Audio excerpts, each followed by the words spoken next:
The Sicilian defense is a chess opening that begins with the following moves. e4, c5. The Sicilian is the most popular and best scoring response to White's first move e4.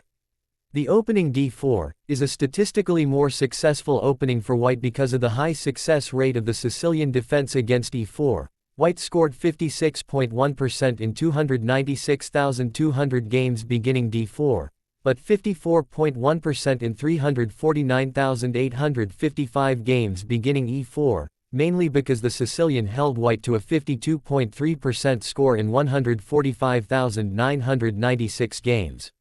17% of all games between grandmasters, and 25% of the games in the Chess Informant database, begin with the Sicilian.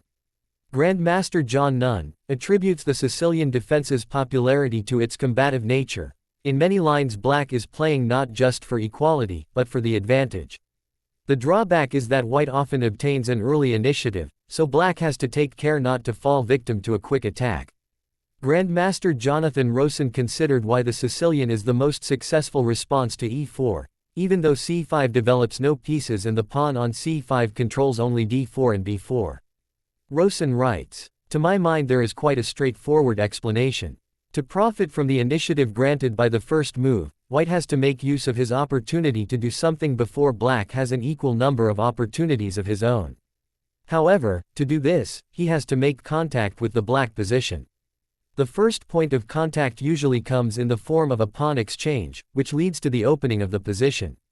So the thought behind c5 is this: okay, I'll let you open the position and develop your pieces aggressively, but at a price, you have to give me one of your center pawns.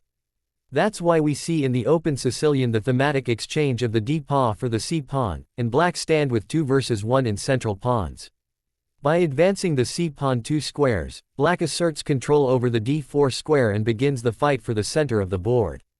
The move resembles e5, the next most common response to e4, in that respect. Unlike e5, however, c5 breaks the symmetry of the position, which strongly influences both players' future actions. White, having pushed a kingside pawn, tends to hold the initiative on that side of the board. However, c5 does little for Black's development, unlike moves such as e5, g6, or knight to c6, which either develop a minor piece or prepare to do so. In many variations of the Sicilian, Black makes a number of further pawn moves in the opening, for example, d6, e6, a6, and b5. Consequently, White often obtains a substantial lead in development and dangerous attacking chances. Meanwhile, advancing a queenside pawn has given Black a spatial advantage there and provides a basis for future operations on that flank. Often, Black's c5 pawn is traded for White's d4 pawn in the early stages of the game, granting Black a central pawn majority. The pawn trade also opens the c-file for Black, who can place a rook or queen on that file to support the queenside counterplay. In many variations, White castles queenside to exploit attacking chances on the kingside at the cost of moving his king to the flank where Black has a spatial advantage. I hope you got something from this little introduction to the Sicilian defense opening. And see you in another video lesson. Thanks for watching.